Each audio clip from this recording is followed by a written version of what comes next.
नमो अरिहन्ताणं नमो सिद्धाणं नमो आयर्याणं नमो वज्रायाणं नमो लोये सव्यसाहुणम्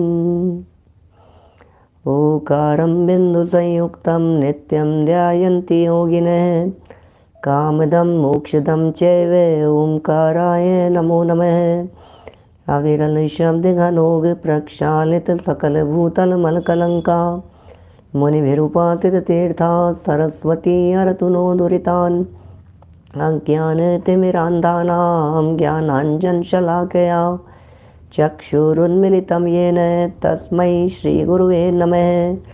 श्री परम गुरुवे नमः। परम्पराचार्य गुरुवे नमः।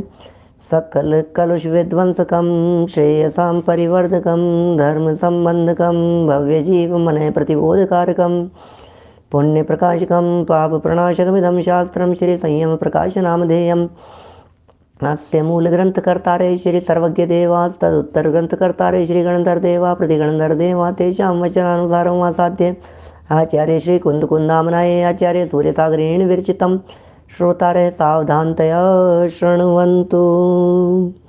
मंगलम भगवान वीरो मंगलम गौतमो गणी मंगलम कुंदाद्यो जैन धर्मोस्तु मंगलम सर्वमंगलमांगल्यम सर्वकल्याणकारिकं प्रधानं सर्वधर्माणां जैनं जयतु शासनं जैनं जयतु शासनं जैनं जयतु शासनम्। संयम प्रकाश नाम का ये ग्रंथ है, महाराज साहब द्वारा लिखी गई है।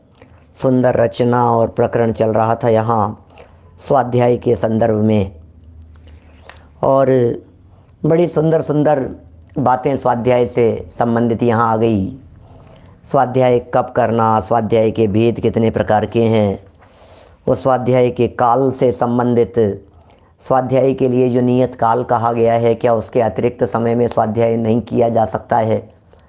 छोटी छोटी सी बातें थी। और फिर यह भी कह दिया, कल जो प्रकरण पढ़ा था उसमें श्रावकों और मुनिराजों के लिए, दोनों के लिए कर्तव्य तो कहे गए हैं, समान रूप से भी कहे गए हैं, श्रावकों के लिए भी और मुनिराजों के लिए भी।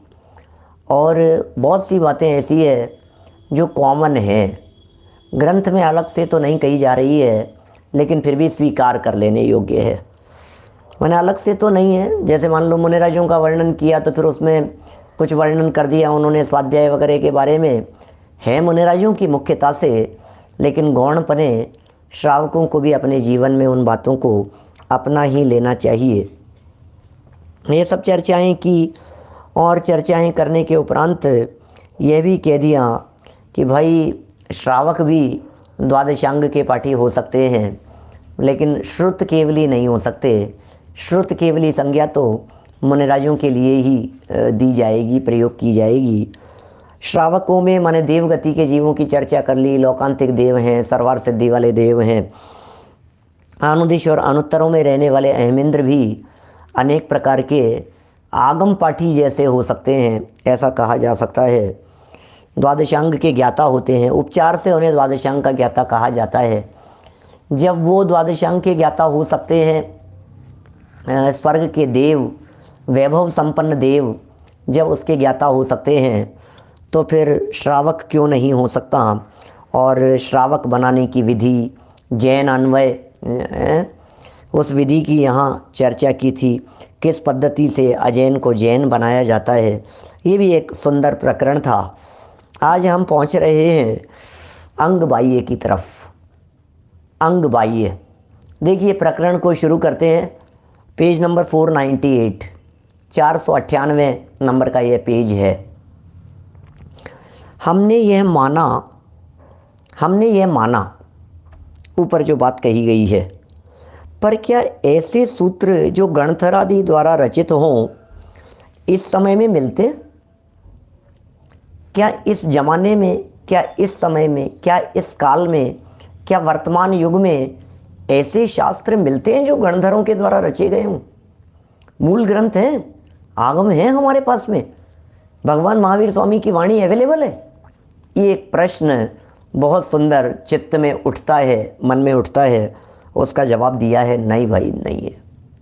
ओह, भगवान महावीर स्वामी की मूल वाणी तो नहीं है, इंद्रभूति गौतम द्वारा रचे गए जो शब्द हैं वे तो हमारे पास में उपलब्ध नहीं हैं, क्योंकि जब द्वादशांग ज्ञान लोप होकर एक पूर्व में कुछ थोड़ी सी वस्तुओं का ज्ञान शेष रहा था, तब श्री धरसेनाचार्य ने भूतबली और पुष्पदंत को पढ़ाया था। इसलिए वो तो कहाँ बची है, वो तो सब खत्म ही हो गया था। एक अंग में से भी थोड़ा बहुत, एक पूर्व में से भी थोड़े बहुत वस्तु प्रावृत का ज्ञान बचा था और उसको पढ़ाया था धरसेनाचार्य देव ने, भूतबली पुष्पदंत को पढ़ाया था। उन्होंने ग्रंथों की रचना की थी।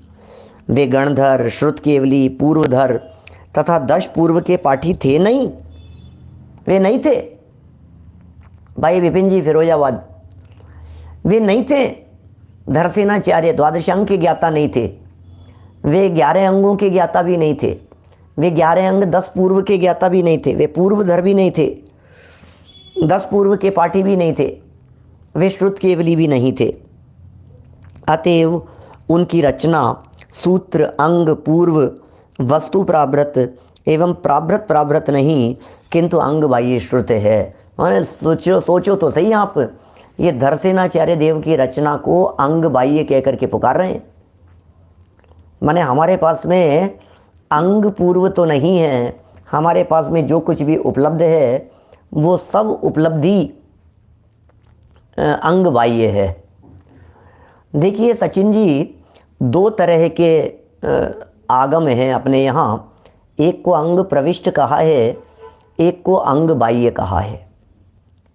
अंग प्रविष्ट और अंग बाह्य, श्रुत ज्ञान के भी इस तरह के 2 भेद किए हैं। तत्वार सूत्र के पहले ही अध्याय में चर्चा आई है और वहाँ इस तरह का लिखा है, श्रुतम मति पूर्वम द्वयनेक द्वादश भेदम। क्या कहा? श्रुतम मति पूर्वम द्वयनेक द्वादश भेदम। श्रुत ज्ञान मति ज्ञान पूर्वक होता है, श्रुत ज्ञान मति ज्ञान पूर्वक होता है और उसके 2 भेद हैं, और अंग बाह्य और अंग प्रविष्ट। फिर अनेक द्वादश भेदम, अंग बाह्य के अनेक भेद हैं और अंग प्रविष्ट के 12 भेद हैं। कुल मिलाकर के मैं ये बतलाना चाहता हूँ, श्रुत ज्ञान के अंग प्रविष्ट और अंग बाह्य ये 2 भेद किए हैं। अंग प्रविष्ट माने द्वादशांग, उसे कहते हैं अंग प्रविष्ट, और अंग बाह्य बोले उससे बाहर की चीज़ हो गई, वो अंग बाह्य है। माने गणधरों ने जो जिनको गूंथ दिया भगवान महावीर स्वामी की वाणी से, वे अंग प्रविष्ट कहलाते हैं। वे अंगों का ज्ञान इंद्रभूति गौतम ने 12 अंग रचे। कहते हैं ना, तीर्थंकर की धुनि गणधर ने सुनी, अंग रचे चुनि ज्ञानमयी। अपन जो जनवाणी का अर्घ चढ़ाते हैं प्रातःकाल रोजाना, उसमें बोलते हैं अपन ये बात, तीर्थंकर की धुनि गणधर ने सुनी, अंग रचे चुनी ज्ञानमयी, सो जिनवर वाणी। तो वो द्वादशांगमयी वाणी है, वो अंग प्रविष्ट है। तो बोले वो है क्या? बोले वो तो है ही नहीं, क्योंकि जब धरसेनाचार्य देव ने लिखवाना प्रारंभ किया, उपदेश दिया, तो वे ना तो श्रुत केवली थे धरसेन स्वामी, न अंगों के ज्ञाता थे, न 10 पूर्व के ज्ञाता थे। एक आध पूर्व में से कुछ वस्तु प्रावृत अधिकार जो है उसका ज्ञान उनको था, और उस ज्ञान के दम पर उन्होंने ये सब ग्रंथाधिक लिखे हैं। इसलिए उनके द्वारा लिखे गए जो ग्रंथ है ये अंग बाह्य कहलाएगा। ठीक है ना? चलिए फिर लिखते हैं शंका, अंग बाह्य होता क्या है? अंग बाह्य श्रुत क्या है? अभी तो विश्लेषण पूरा आज इसी पर चलना है। अंग बाह्य कौन कौन से हैं, अंग बाह्यों में क्या क्या चीज़ें शामिल होती है? समाधान, आरातीय आचार्य रचितम। ओहो, बस कह सकते हैं इसे, आरातीय आचार्य रचितम च कालिकोत्कालिकम अंग बाह्यम आरातीय आचार्य रचितम, माने परवर्ती आचार्यों के माध्यम से लिखे, आरातीय आचार्य मतलब परंपरा से बाद के आचार्यों द्वारा लिखे गए हों। च कालिक उत्कालिकम अंग बाह्यम, कालिक भी हो सकते हैं और उत्कालिक भी हो सकते हैं, वे सब अंग बाह्य कहलाते हैं। कौन से हैं? ये तो अनगार धर्मामृत की ये पंक्ति पढ़ी है अपन ने अंग बाह्य के संदर्भ में। अब आगे श्लोक वार्तिक का एक प्रकरण यहाँ दे रहे हैं। क्या लिख रहे हैं श्लोक वार्तिक में? श्रूयते स्मृति श्रुतम प्रवचनम तत्कालिकोत्कालिकादि वचन जनितस्य अनेक भेद रूपत्वात्। ये श्लोक वार्तिक 236 पृष्ठ से ये बात कही है। फिर आरातीय आचार्य कृतांगार्थ प्रत्यासन्न रूपम अंग बाह्यम यद गणधर शिष्यै प्रशिष्यै आरातीयैः अधिगत श्रुतार्थ तत्वैः काल दोषाद अल्पमेधा आयुर्बल बलानाम प्राणिनाम अनुग्रहार्थम उपनिबद्धम संक्षिप्तांगार्थ वचन विन्यासम तदंग बाह्यम। बहुत सरल शब्दावली में बातें कह दी है। भैया ये पंचम काल चल रहा है, हम क्या बताएं आपको।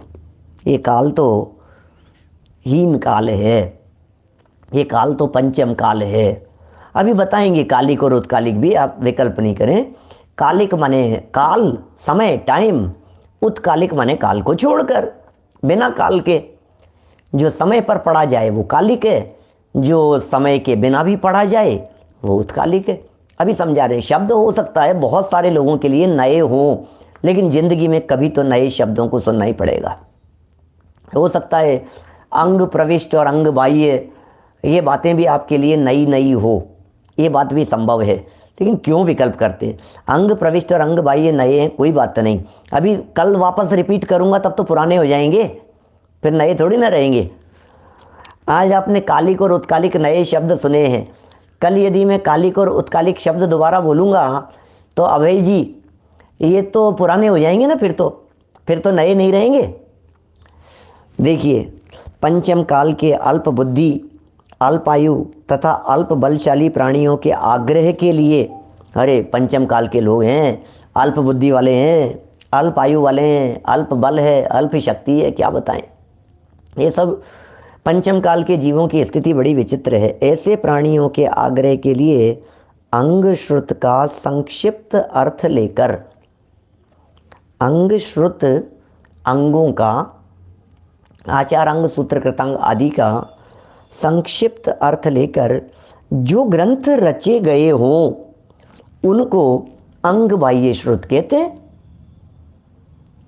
अंग तो अंग ही है, आचार अंग सूत्र कृतांग आदि वे तो अंग हैं, और उनका आश्रय लेकर के बाद में संक्षिप्त रुचि वालों के लिए या सामान्य बुद्धि वालों के लिए या जन सामान्य के लिए, पठन पाठन के लिए जो सरल भाषा में जो कुछ भी रच दिया गया हो उन्हें अंग बाह्य कहते हैं। माने अंग तो नहीं है, अंग से बाहर है, लेकिन बाहर होते हुए भी ऐसा नहीं है कि वे अंग से विपरीत हो।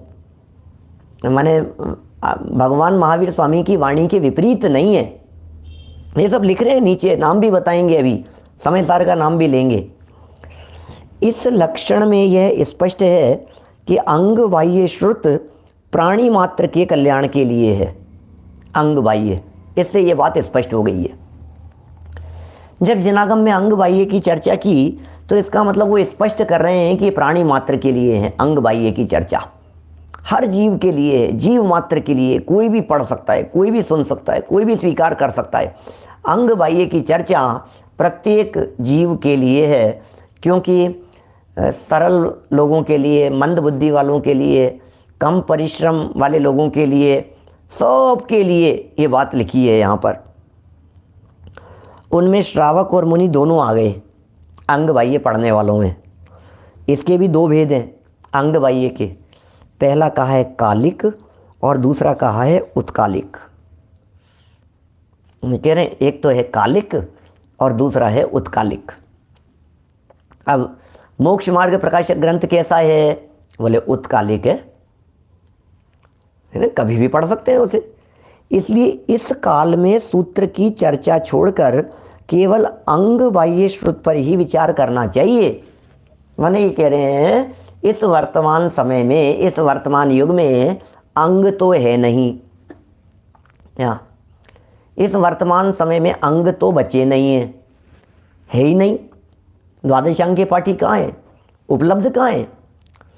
माने उपांग नहीं कहना उनको, वो अंग और उपांग वो अलग चीज़ है। हाथ तो हमारा अंग है और उंगलियां उपांग है, वो अंग और उपांग की यहाँ चर्चा नहीं है। यहाँ अंग माने वो मूल वाणी भगवान महावीर स्वामी की आचार अंग सूत्र कृतांग, उनको भी अंग कह करके पुकारा है, इसलिए उनको तो अंग कहेंगे।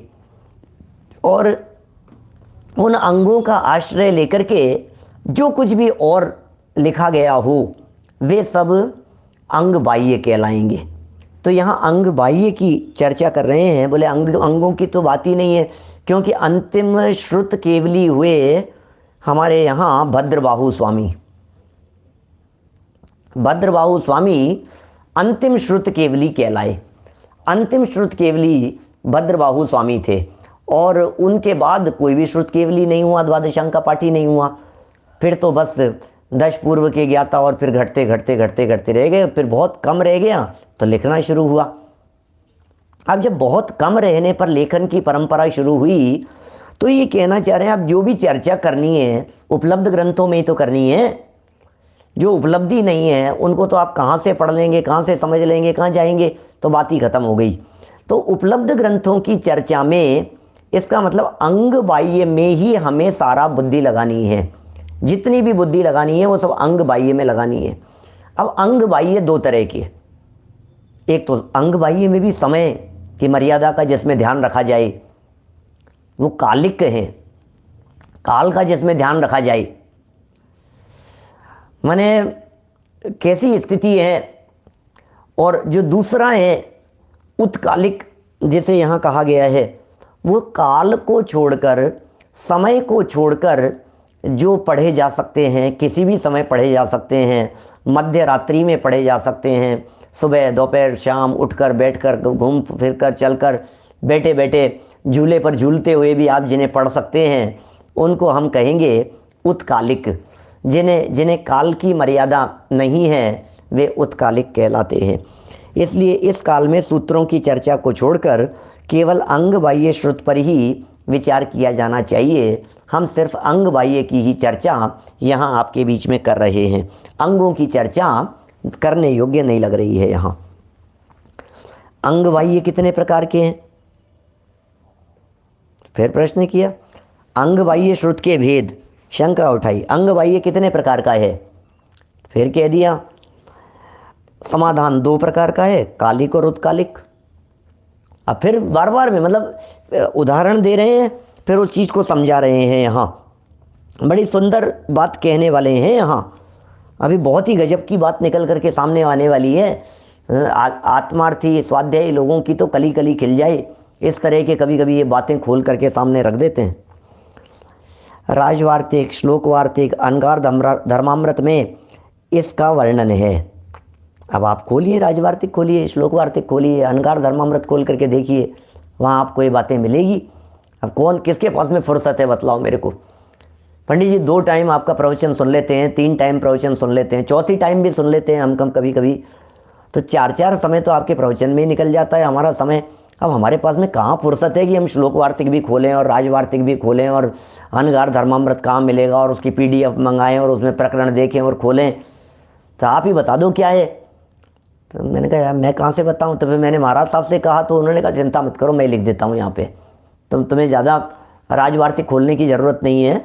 तुम कहाँ राजवार्तिक लाओगे और कहाँ राजवार्तिक ला करके खोलोगे, मैं यहाँ लिख देता हूँ तुम्हारे लिए। संस्कृत राजवार्तिक पृष्ठ 54 से ये प्रकरण उठा करके हमारे सामने रख दिया है। देखिए, तद अनेक विधम कालिकोत्कालिकादि विकल्पात। क्या कह रहे हैं? तद अनेक विधम, तत् अनेक विधम, वह अनेक प्रकार का है। कालिक उत्कालिक आदि विकल्पात, कालिक और उत्कालिक के भेद से ये बहुत प्रकार का कहा गया है। तदंग बाह्यम अनेक विधम, तद अंग बाह्यम अनेक विधम, कालिकम उत्कालिकम इत्येवमादि विकल्पात, स्वाध्याय काले नियत कालम कालिकम। देखो अर्थ समझ में आ रहा है क्या? सरल संस्कृत है। स्वाध्याय काले नियत कालम कालिकम और अनियत कालिकम उत्कालिकम। वाह! स्वाध्याय काले नियत कालम कालिकम और अनियत कालिकम उत्कालिकम। तद्भेदः उत्तराध्यायनादयानेक विधाः। क्या ये कह रहे हैं? तद्भेदा, उनके भेदों में उत्तराध्यायन आदि जो है ये अनेक विधि वाले हैं, अनेक प्रकार के हैं। अर्थ लिखा है नीचे, स्वाध्याय के समय में ही जिसका समय निश्चित है, भैया जो स्वाध्याय का समय बतला दिया है, स्वाध्याय के समय में ही जिसका नियत काल बतलाया गया है, उसी समय जो पढ़ा पढ़ाया जाता है, अन्य समय में पढ़ा पढ़ाया नहीं जाता, वे कालिक अंग बाह्य है। सिर्फ स्वाध्याय के समय में पढ़ा पढ़ाया जाएगा। एक नियत समय है स्वाध्याय का, इस समय में ही पढ़ाया जाएगा, पढ़ा पढ़ाया जाएगा। संधि काल में नहीं पढ़ा जाएगा, संधि काल में उसकी चर्चा नहीं होगी। या फिर ये जो समय है ना, क्या नाम है आपके, उल्कापात वगैरह का जो समय है, ग्रहण का जो समय है, ऐसे इन समयों में नहीं पढ़ा जाएगा। वो समय हमने बतला दिया है आपको। दिग्दाह के काल में नहीं पढ़ा जाएगा। और भी इस तरह के भूकंप, बाढ़, आगजनी, ऐसे प्रसंगों में नहीं पढ़ा जाएगा, क्योंकि वो कालिक है, काल में ही पढ़ा जाएगा। वो ऐसा अंग बाह्य है। और जिसका कोई समय निश्चित नहीं, कोई समय निश्चित नहीं है। अरे कभी भी पढ़ो ना जनवाणी, कभी भी पढ़ो। सदा दिग्दाहादि में पढ़ा पढ़ाया जा सकता है, सदा पढ़ाया जा सकता है। दिग्दाहादि में भी पढ़ा जा सकता है, पढ़ाया जा सकता है। मेरी भावना है, कब बोलना बतलाओ। नमोकार मंत्र का जाप है, कब करना बोलो, मन में चिंतन करना बोले, कब नहीं करना ये बताओ मेरे को। महासंकट आ गया है, माथे पर बिजलियां गिर रही है, पहाड़ टूट पड़ा है, और मतलब अपनी परिस्थितियां इतनी घोर प्रतिकूल हो गई है। ऐसी घोर प्रतिकूल परिस्थिति में भी नमोकार मंत्र, पंच परमेश्वरियों का स्मरण, बोले ध्यायेत पंच नमस्कारम सर्व पापै प्रमुच्यते। अपवित्र पवित्रो वा सुस्थितो दुस्थितोपि वा ध्यायेत पंच नमस्कारम सर्व पापै प्रमुच्यते। अपवित्र पवित्रो वा सुस्थितो दुस्थितोपि वा, अपवित्र पवित्रो वा सुस्थितो दुस्थितोपि वा ध्यायेत पंच नमस्कारम, ध्यायेत पंच नमस्कारम सर्व पापै प्रमुच्यते। सारे पापों से वो जीव मुक्त हो जाता है। ध्यान करो, विचार करो, चिंतन करो, विचार विकल्पों में डूब जाओ। बोले कौन से समय में? बोले उत्कालिक है, कभी भी किया जा सकता है, वह उत्कालिक है। और उसके भेद उत्तराध्ययन आदि अनेक हैं। उत्कालिक के उत्तराध्ययन आदि अनेक भेद हैं। इसके भी कह सकते हैं, अंग बाह्य के भी कहे जा सकते हैं। अभी अंग बाह्य के 14 भेदों के बारे में यहाँ हम पढ़ते हैं। पेज नंबर निकालिए 500, 5वां शतक, विशेष सामायिक अंग बाह्य की चर्चा कर रहे हैं। सामायिक चतुर्विंशति स्तव, सामायिक चतुर्विंशति स्तव, वंदना भी, प्रतिक्रमण भी, वैनयिक प्रतिक्रमण कर सकते हो आप कभी भी, वैनयिक की बात कर सकते हैं, कृति कर्म की बात कर सकते हैं। और दशवैकालिक, ये कृति कर्म जानते हैं क्या? ये स्तव माने स्तवन, चतुर्विंशति स्तवन, स्तव लिखा है तो स्तवन ही है, वो ऐसा ही है।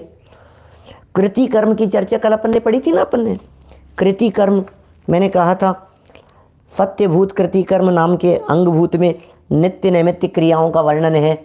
ये कृति कर्म है, ये रोजाना करने योग्य क्रियाएं जहाँ लिखी गई हो, जिन ग्रंथों में लिखी गई हो, ये कृति कर्म नामक अंग बाह्य ग्रंथ हैं। सामायिक का वर्णन जहाँ हो वे सामायिक वाले हैं। फिर चतुर्विंशति तीर्थंकरों का, 24 तीर्थंकरों का वर्णन जहाँ हो, उनकी स्तुति जहाँ की गई हो, स्तवन जहाँ किया गया हो, ये चतुर्विंशति स्तवन है। वंदना माने नमस्कार आदि की जहाँ चर्चा हो। प्रतिक्रमण पूर्व में किए गए दोषों की निवृत्ति के लिए जो पाठ पद आदि लिखे गए हैं वो सब प्रतिक्रमण है। वैनयिक विनय आदि की जहाँ चर्चा हो। कृति कर्म नित्य करने वाले क्रियाओं की चर्चा हो।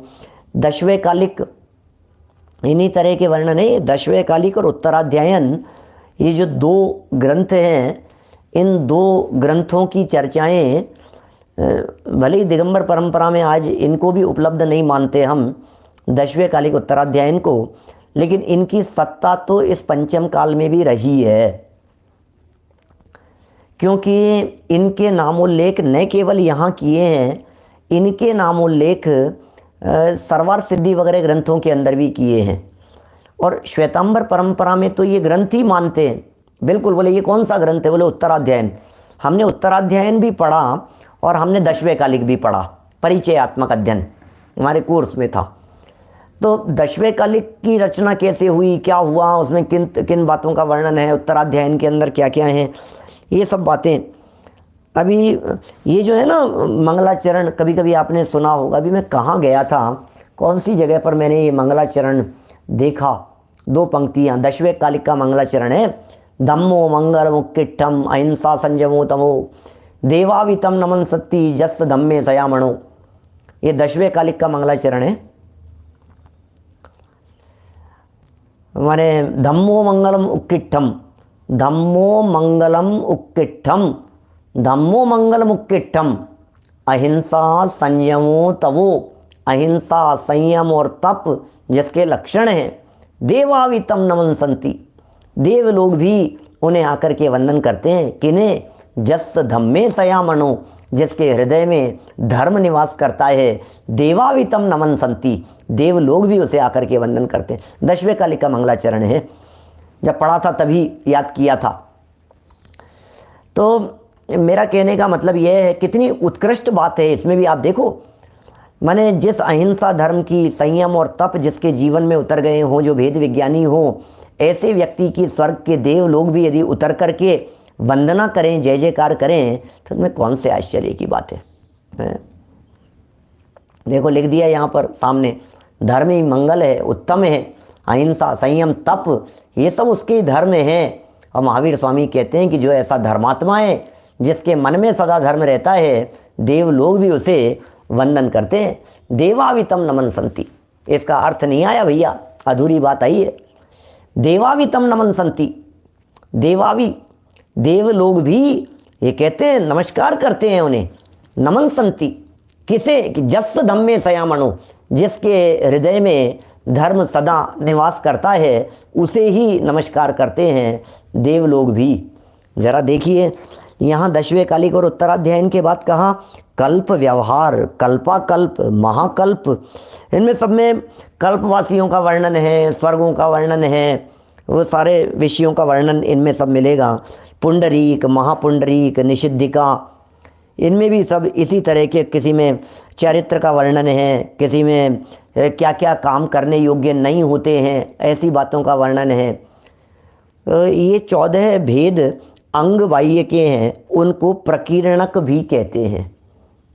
आपको ये जो नाम लिखे हुए हैं यहाँ, ये सब नाम आपको उसमें अपना जो द्वादशांग श्रुत वाला जो नक्शा आपने कभी देखा होगा, नक्शा कहें, चित्र कहें, डायग्राम कहें, उसे जो कहना हो आपको, उसमें आपको ये सब ऐसे एरो बने हुए, कहीं ऐसे निकले हुए, उसमें से इस तरह का बना हुआ होता है ना, जनवाणी का जो चित्र होता है, उसमें आपको ये पूरे 14 नाम मिलेंगे।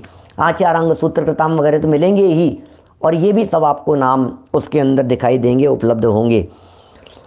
तो ये अंग बाह्य हैं ये, और प्रकीर्णक भी इनको कहते हैं। प्रकीर्णक माने बिखरे हुए, फुटकर विषय, छोटे छोटे से विषय अलग अलग हैं, सेपरेट सेपरेट। अब इनको एक जगह पर एक बड़ा महान ग्रंथ जैसा नहीं कह सकते अपन। अब जैसे समझ लो मेरी भावनाएं, अब उसको क्या कहोगे? अब सामायिक पाठ है, अब उसे क्या कहोगे? अब प्रतिक्रमण पाठ मिल गया है आपको। तो ये सब ये फुटकर विषय हैं इस तरह के। अब इनको कोई एक ग्रंथ का नाम तो इनको दिया नहीं जा सकता है, तो इनको प्रकीर्णक भी कहते हैं। ऐसे ही प्रकीर्णक शब्द का जो प्रयोग होता है, प्रकीर्णक का जो अर्थ होता है वो फुटकर होता है, बिखरे हुएों को प्रकीर्णक कहते हैं। जैसे तत्वार सूत्र में सूत्र है, ज्योतिष देवों का वर्णन करने के लिए 4थे अध्याय में एक सूत्र है, ज्योतिष का सूर्य चंद्रमसो ग्रह नक्षत्र प्रकीर्णक तारकाश्च, प्रकीर्णक तारकाश्च। तो जो तारे होते हैं ये प्रकीर्णक की तरह हैं, बिखरे हुए होते हैं। जगह जगह तारे कोई ऐसे इस जगह जगह ऐसे नहीं फैले हुए हैं जैसे बिखेर दिए गए हों। इसी तरह से नरकों में भी जब बिलों की व्यवस्था की तो इंद्रक बिल, श्रेणीबद्ध बिल और प्रकीर्णक बिल कह दिए। वहाँ इंद्रक सेंटर वाला है, श्रेणीबद्ध जो लाइन से बिल्कुल स्ट्रेट लाइन से जो हैं वे कहलाते हैं श्रेणीबद्ध, और प्रकीर्णक उनके बीच बीच में जो फैले हुए हैं वे प्रकीर्णक बिल हैं। इसी तरह से वहाँ भी है, स्वर्गों में भी इंद्रक विमान है, स्वर्ग में जो है उनको विमान कहते हैं, नरक में होते हैं उनको बिल कहते हैं। तो स्वर्ग में जो विमान है वो विमान इंद्रक सेंटर वाला, श्रेणीबद्ध स्ट्रेट लाइन, ये श्रेणीबद्ध, और प्रकीर्णक बहुत सारे विमान जो ऐसे ही बने हुए हैं, ये प्रकीर्णक। तो इन ग्रंथों को जो अंग बाह्य हैं इन्हें प्रकीर्णक शब्द से भी जिनागम में संबोधित किया जाता है। चलिए कालिक और उत्कालिक ग्रंथों के संदर्भ में कुछ और बात कहते हैं। बढ़े आगे हम लोग, देखिए अरविंद जी बक्सवा क्या लिखते हैं। देखिए, कालिक और उत्कालिक ग्रंथों को बतलाइए साहब, थोड़ा बहुत तो बतलाइए साहब, कौन से ग्रंथों को कालिक कहें और कौन सो को उत्कालिक कहें, कुछ तो थोड़ा सा वर्णन कीजिए। इससे सिद्ध हुआ, ध्यान देना कुछ अच्छी बातें कहने वाले हैं, इससे सिद्ध हुआ कि श्रावकों के सर्वथा पठन करने योग्य अंग बाह्य श्रुत भी कालिक और उत्कालिक दो भेद रूप है। माने श्रावक जिन ग्रंथों का अध्ययन कर सकते हैं उन्हें भी कालिक और उत्कालिक कहते हैं। अब तो ये शब्द नए नहीं रहे आप लोगों के लिए, कालिक और उत्कालिक। आधे घंटे से सुनते सुनते ये सब शब्द कानों में बिल्कुल घुल गए हैं। ये कालिक है, ये कालिका नहीं है। हमारे उदयपुर में कालिका परिवार है, भागचंद जी कालिका, तो वो कालिका नहीं, कालिका की बात नहीं कर रहे हैं। ये पता नहीं कैसे उनका सरनेम पड़ा होगा, ये तो वे ही बतला सकते हैं यदि उन्होंने कभी रिसर्च की होगी तो है। देखो ये कह रहे हैं कालिक और उत्कालिक, इनमें कुंद स्वामी के 84 पाहुड़, ध्यान देना, कुंद स्वामी के 84 पाहुड़, श्री धवलादि सिद्धांत ग्रंथ एवं समय सार आदि तो कालिक हैं भाई साहब। ये तो क्योंकि मूल वाणी से इनका संबंध जोड़ा जाता है ना, इसलिए इनको तो कालिक कह करके पुकारते हैं। ये सब कालिक है, माने समय सार ग्रंथ भी कालिक है, क्योंकि ये इसको अपन कह सकते हैं जो कहते हैं ना प्रथम श्रुत स्कंद। यदि षट खंडागम को प्रथम श्रुत स्कंद कहा जाता है तो महान ग्रंथ समय सार को द्वितीय श्रुत स्कंद कहते हैं, ऐसा है। आगम ग्रंथ जो हैं षट खंडागम, कषाय पाहुड़, इनको प्रथम श्रुत स्कंद कह देते हैं। षट खंडागम का ही नाम आता है। वैसे तो कभी कभी आजकल बीच में कुछ रिसर्च हुई और चर्चाएं चलने लगी तो कषाय पाहुड़ के संबंध में भी इस तरह की बातें कहने लग गए। अब ये कह रहे हैं यहाँ समय सार, बोले ये भी मूल है, इसको श्रुत स्कंद क्यों नहीं कहें इसको, बोले ये भी श्रुत स्कंद है, मूल ग्रंथ है, इसको तो कालिक है। माने योग्य समय में योग्य रीति से बहुत बहुमान पूर्वक इन सब ग्रंथों को पढ़ना चाहिए, है ना।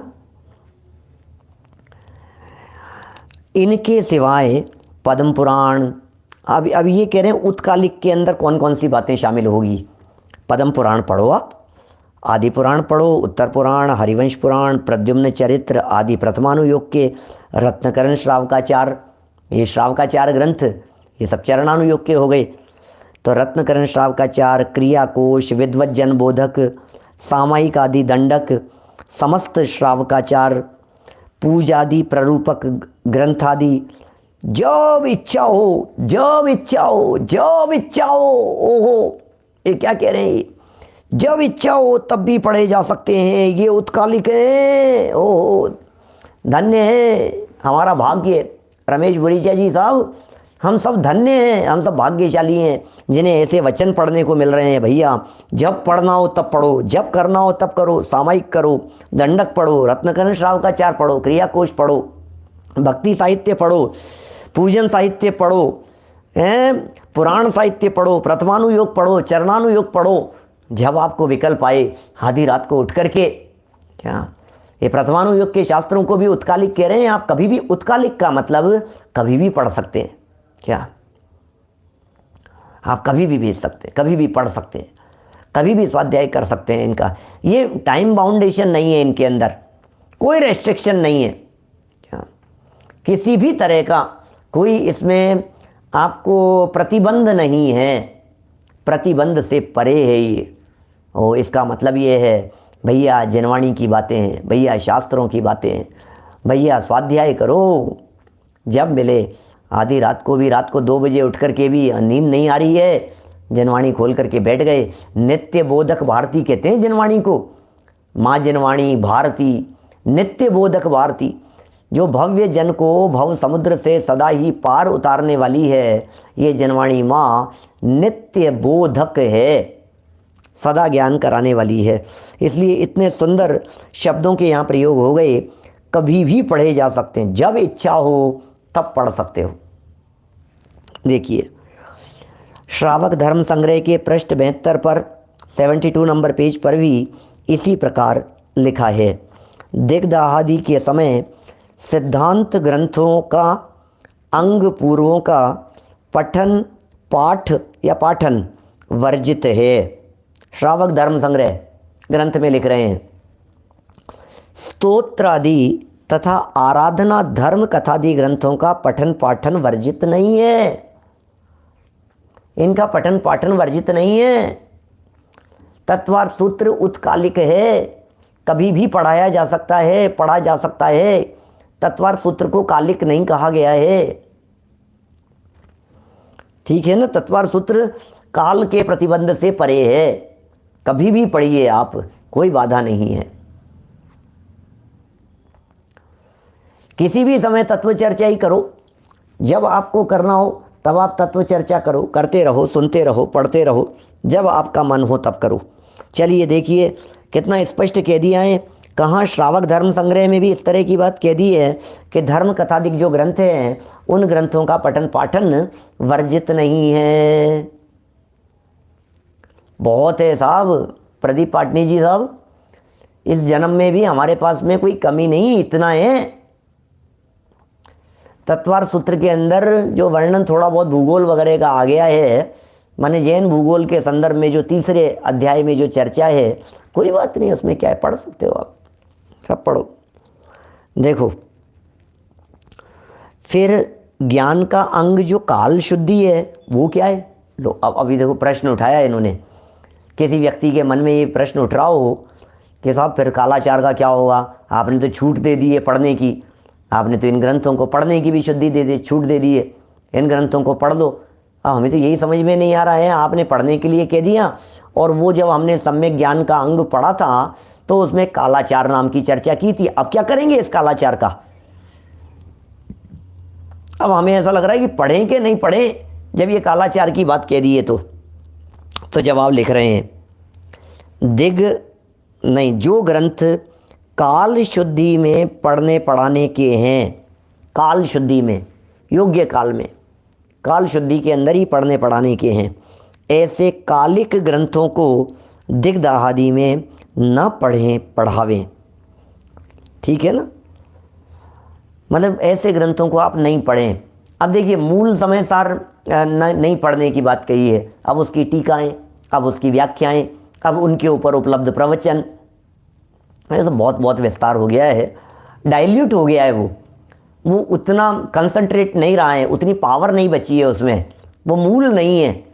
इसलिए उनके ऊपर किए गए प्रवचन, उनके ऊपर लिखा गया साहित्य, उन पर की गई व्याख्याएं, उन पर किए गए अनुशीलन, ये सब पढ़ने योग्य हैं। ये सब उत्कालिक की श्रेणी में जाएंगे, इनमें कोई काल का प्रतिबंध नहीं है।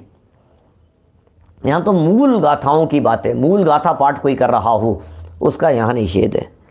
तथा जो अकाल में पढ़े पढ़ाए जा सकते हैं, अकाल में पढ़े जा सकते हैं, पढ़ाए जा सकते हैं, उन्हें जब चाहें पढ़ें पढ़ावें, जब चाहें पढ़े पढ़ावें।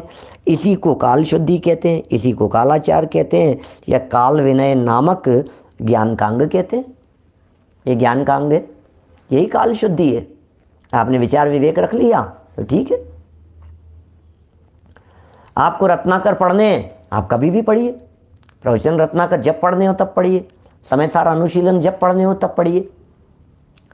जैसे इन्होंने यहाँ समय सार का नाम लिया है, पंचास्तिकाय तो संग्रह ग्रंथ है, और संग्रह ग्रंथों को इन्होंने पढ़ने के लिए कह दिया था। फिर भी देखिए, मैं फिर आपसे कहता हूँ, अब किसी भी ग्रंथ के संदर्भ में, एक एक ग्रंथ के संदर्भ में तो पूछेंगे नहीं, एक एक ग्रंथ के संदर्भ में बतलाएंगे भी नहीं। अब स्वयं कसौटी है आपके पास में, हमने कह दिया देखो धवला जय धवला महाधवला ये मूल ग्रंथ हैं। वास्तव में तो वही मूल हैं, वही हमारे लिए शिरोधार्य हैं, इसलिए उनको तो बहुत बहुमान की दृष्टि से हाथ जोड़ करके विनय पूर्वक, अब मैं तो ये कहता हूँ जितनी शुद्धता आप मैक्सिमम रख सको उतनी शुद्धता पूर्वक बहुमान पूर्वक उनका वाचन किया जाना चाहिए। अब ये तो षटखंडागम धवलादिक की बात हो गई, अब उनको तो छोड़ो। अब जो बचे हैं, अब चाहे श्राव का 4 ग्रंथ हों हैं जो फटाफट समझ में आ सकते हैं, चाहे समझ लीजिए क्रिया कोश वगैरह ग्रंथ हों, चरणानुयोग के ग्रंथ हों, प्रथमानुयोग के ग्रंथ हों, अध्यात्म की चर्चाएँ हों, तो करो ना चर्चाएँ, वेद विज्ञान की चर्चाएँ करो, अध्यात्म की चर्चाएँ करो। हीराचंद जी वैसे सब माने ऐसी चर्चाएं आप कीजिए जिन चर्चाओं में ज़्यादा आपके दिमाग पर प्रेशर नहीं पड़े, वजन नहीं पड़े, बस इतना आप लोग बराबर ध्यान रखिए। उन्हें उत्कालिक कहा गया है, माने अतिरिक्त भी समय में पढ़ सकते हैं।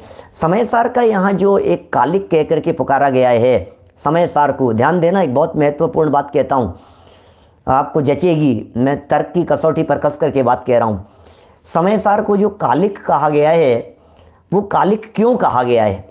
प्रमोद जी भाई साहब विदिशा से, उसे इसलिए कालिक कहा गया है कि भैया समय सार वो खतरनाक हथियार है, तलवार है, जो कर्म शत्रुओं को तो काटने में समर्थ है, थोड़ी सी असावधानी यदि रखी जावे तो वे कर्म शत्रुओं के स्थान पर इस जीव को भी खत्म कर सकती है।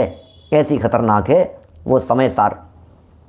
वो ऐसी दवाई है जो मतलब जहर को काटने का काम करती है, लेकिन असावधानी से उसका प्रयोग किया गया तो उसका जहर भी चढ़ सकता है, इसलिए उसे कालिक कहा गया है।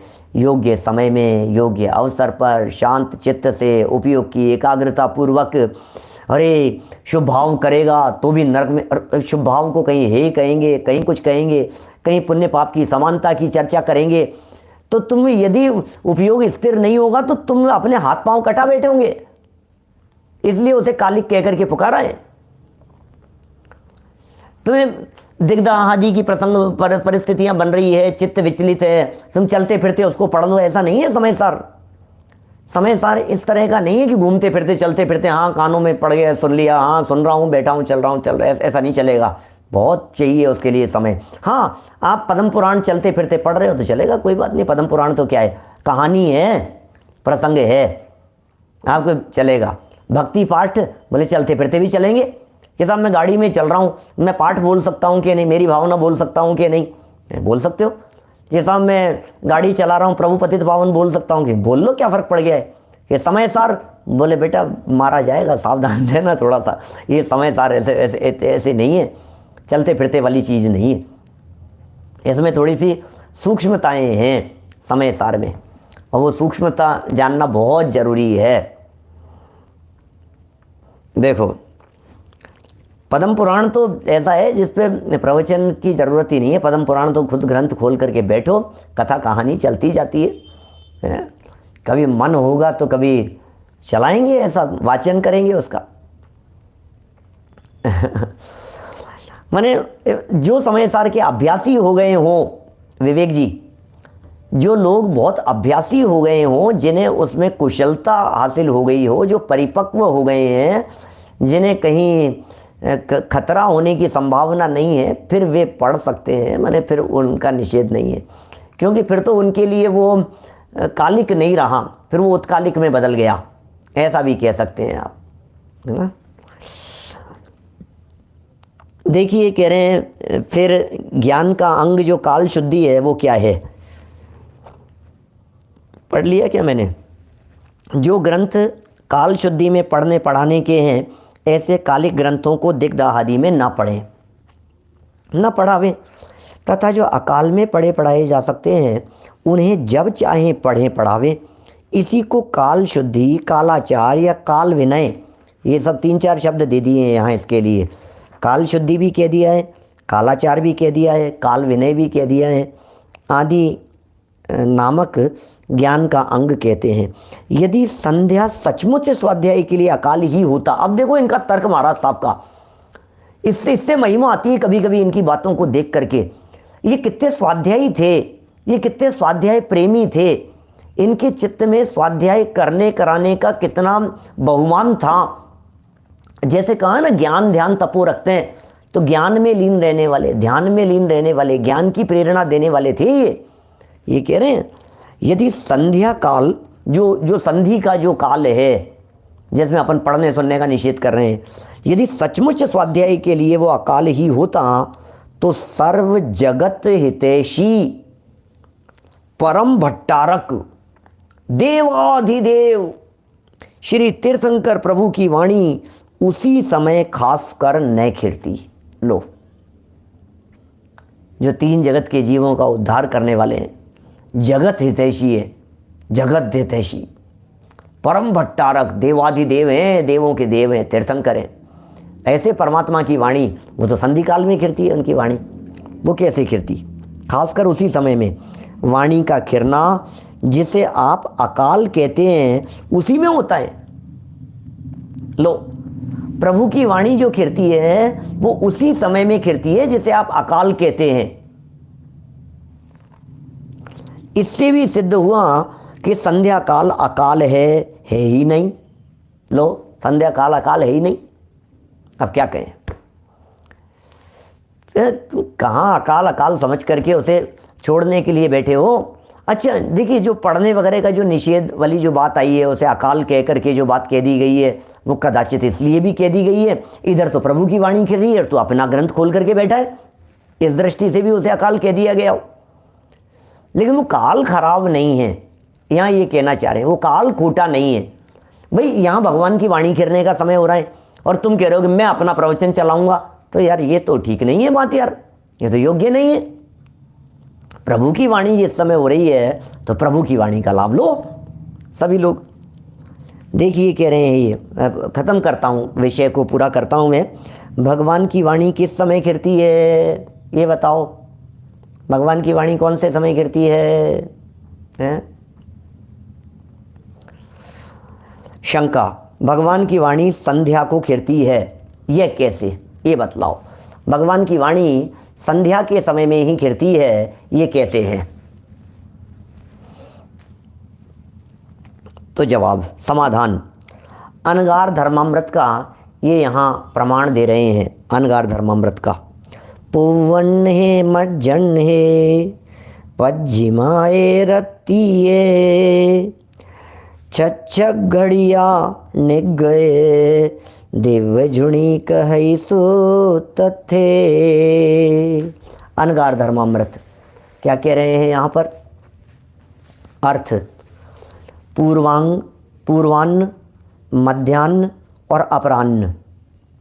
पूर्वान्न, मध्याह्न और अपराह्न तथा रात्रि का, मतलब रात्रि का मध्यकाल, इनमें 6 घड़ी दिव्य ध्वनि भगवान की खिरती है।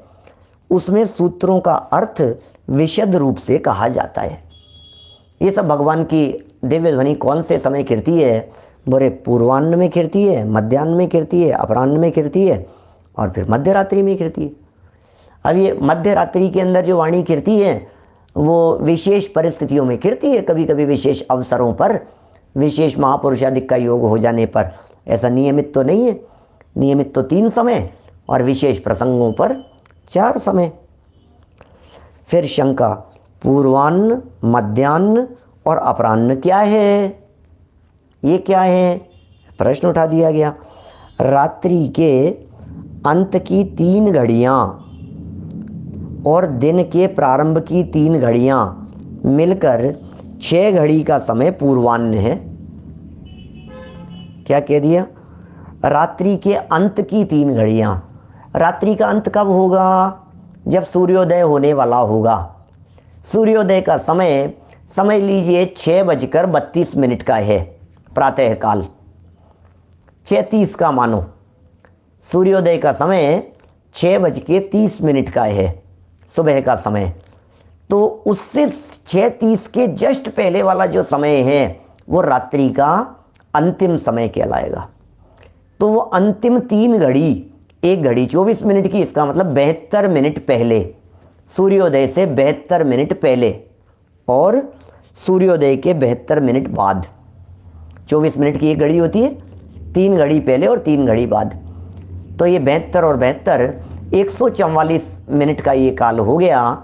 ये दिव्य ध्वनि का ये पूर्वान्न काल है। ये दिन में तथा रात्रि में 12 बजे से पहले, दिन में भी और रात्रि में भी, दोनों समय 12 बजे की बात कर रहे हैं। दिन में 12 बजे और रात में 12 बजे, है ना। अभी समउच्चरण में भले ही दिन रात नहीं होता हो, लेकिन काल गणना तो वहाँ पर भी इसी तरह से होती है जैसे अन्य स्थानों पर है। दिन में तथा रात्रि में 12 बजे से पहले 3 घड़ी तथा बाद में 3 घड़ियाँ, इस प्रकार मिलाकर 6 घड़ी मध्याह्न एवं मध्य रात्रि कहलाता है। ठीक है।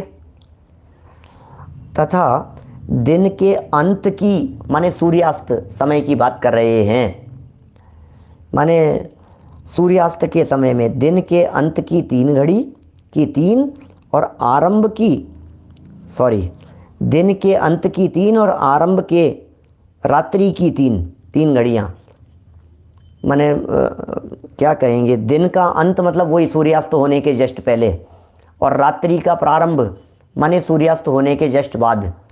तो सूर्यास्त जिस समय हुआ उससे 3 घड़ी पहले और उससे 3 घड़ी बाद, ऐसा लगाना। ये क्या है? ये अपराह्न है। यही बात आगम में मिलती है।